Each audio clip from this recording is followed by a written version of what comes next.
If you ask me, who knows the best about the meaning of education, then I would say, my mother.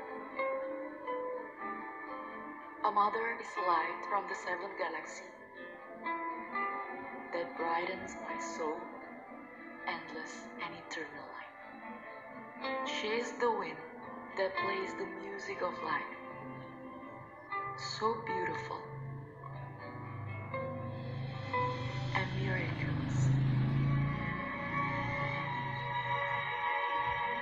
In this village, on Gunung Kidul Valley, where there was no electricity, I grew up in poverty. Education is a hard achievement to be proud of.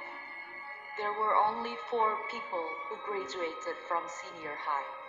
Most of the people were busy to help their parents or moved to work in the city. Most of the women either worked as housekeeper or married at such young age. In that kind of culture, the woman named Tupon raised me. She is my mother.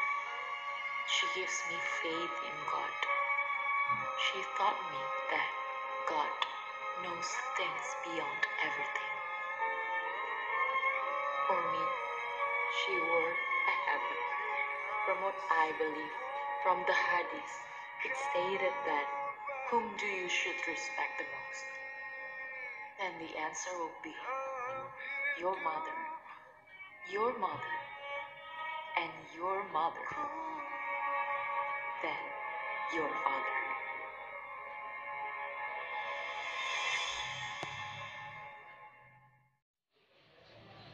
Assalamualaikum warahmatullahi wabarakatuh. Selamat pagi dan salam sejahtera untuk kita semua. Perkenalkan, nama saya Ananda Novalia. Saya dari manajemen 19GX dengan NPM 1941136. Baik, di sini saya akan melakukan critical review film dengan film yang berjudul Mars, yaitu Mimpi Ananda Meraih Semesta.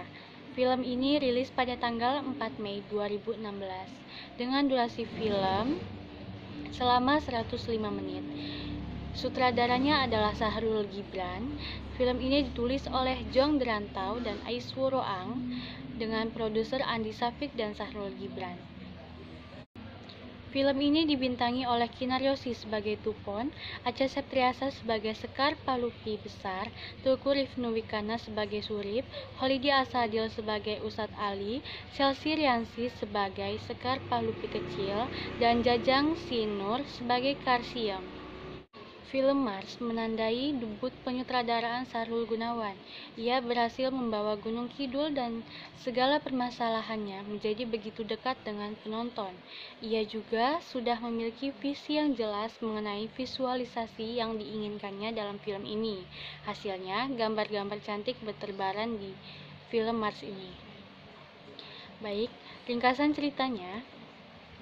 Film ini berkisah tentang perjuangan seorang ibu di daerah Gunung Kidul yang berjuang untuk pendidikan anak sematawayangnya. Film ini adalah potret kemiskinan dan kebodohan yang lazim melanda daerah pedalaman.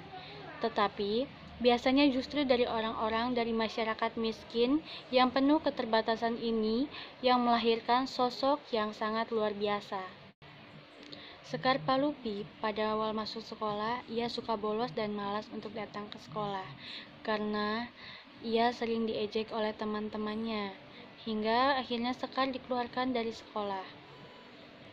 Keadaan berubah, Sekar berubah menjadi anak yang lebih baik karena ia kehilangan bapaknya. Bapaknya meninggalkannya untuk selama-lamanya karena kecelakaan kerja yang dialaminya di pertambangan batu. Sejak saat itu, Sekar berjanji pada ibunya akan sekolah dengan rajin dan bersungguh-sungguh. Sebelum bapaknya meninggal, bapaknya pernah berpesan kepada Sekar bahwa Sekar harus menjadi anak yang rajin dan bisa dibanggakan oleh bapak dan ibunya. Semenjak kehilangan suaminya, Ibu Sekar berjuang sendiri dengan menjadi penjual tempe keliling untuk membesarkan dan membiayai pendidikan Sekar. Alur cerita mulai mengharu biru ketika ibunya berjuang mencarikan pensil untuk Sekar di tengah badai hujan. Seiring berjalannya waktu, beberapa tahun kemudian Sekar tumbuh menjadi perempuan yang dewasa.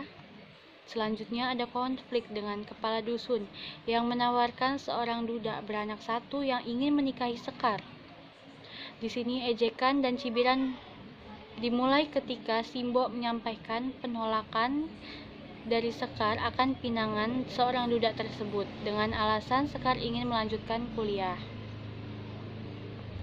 Seiring berjalannya waktu, Sekar dan Simbo menuju Malioboro untuk mencari rumah Pak D-nya yang berada di Malioboro. Tanpa sengaja, mereka menemukan dompet dan ternyata adalah milik istri Ustadz Ngali.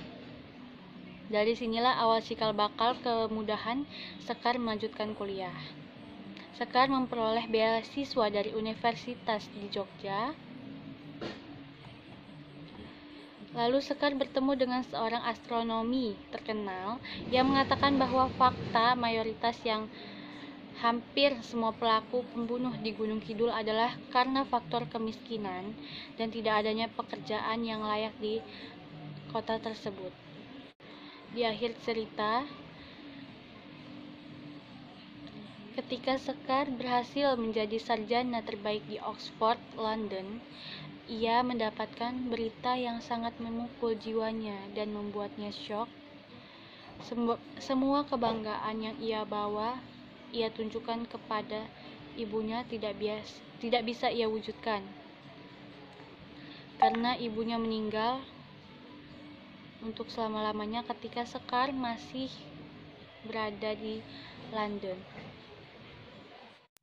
Kekurangan film Mars ini adalah film Mars yang awalnya berjalan dengan lambat, di pertengahan jalan menjadi sangat cepat, dimulai ketika Sekar berkuliah di Jogja. Lalu, akhir cerita juga agak sedikit absurd, karena tak ada yang mengabari kematian seorang ibu kepada anaknya. Sekar bersekolah di Inggris, di mana sarana komunikasi sudah mudah dan canggih. Lagi pula Sekar bersekolah di zaman internet dan jalur komunikasi yang sudah lengkap. Indonesia pada saat itu bukan negara yang tanpa komunikasi. Gunung Kidul, biarpun daerah minus, pasti sudah memiliki jaringan komunikasi. Dan di film ini juga ada Ustadz Ngali yang tinggal di Jogja yang seharusnya bisa mengabarkan kematian sang ibu kepada anaknya yang ada di Inggris. Lalu kelebihan film ini adalah film ini bertemakan pendidikan, sebuah tema yang tidak banyak diangkat ke layar lebar, menceritakan sebuah keinginan luhur seseorang yang berasal dari wilayah minus yang tidak pernah menganggap pendidikan itu penting. Film ini berhasil menyajikan sebuah motivasi perjuangan, meraih mimpi, merengkuh pendidikan hingga ke jenjang yang lebih tinggi lagi. Film ini layak ditonton, banyak hal yang dapat menjadi spirit baik bagi orang tua maupun siswa. Setting Gunung Kidul pada film ini sudah sangat tepat. Penggambaran kemiskinan desa ini juga sudah cukup bagus. Pendidikan memang penting. Kemajuan bangsa selalu dimulai pada titik ini. Rasanya tak ada satupun bangsa yang maju tanpa dukungan pendidikan yang baik. Jadi, kesimpulan dan amanah yang terdapat dalam film ini adalah, dari film ini kita bisa mengerti dan belajar bagaimana perjuangan untuk meraih keinginan yang tinggi, membuang sekolah dari pattern pendidikan adalah kekeliruan yang fatal. Memang, orang bisa berhasil dan sukses dari sisi mana saja. Ada yang tidak mengenyam bangku sekolah, tapi bisa hidup sukses. Ada yang DO dari bangku kuliah, namun jadi orang terkaya di dunia. Itu fakta. Tapi, pendidikan berbasis sekolah dan perguruan tinggi tetap penting. Peradaban manusia sebagian dibangun oleh orang yang memiliki pendidikan formal dari perguruan tinggi. Sekolah itu penting. Jangan mau dihasut dengan kata-kata sekolah tidak penting atau keluar saja dari kampus.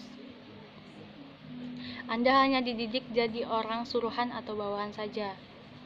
Tindakan penghasutan seperti itu tidaklah bijak. Setiap manusia punya potensi berbeda-beda, karena manusia itu unik. Tiap profesi punya jalurnya masing-masing, punya cara yang berbeda pula. Maka, pendidikan itu penting, memang benar adanya. Tetaplah jadi orang yang berpendidikan, apapun latar belakang dan profesi yang kita pilih. Terima kasih. Wassalamualaikum warahmatullahi wabarakatuh.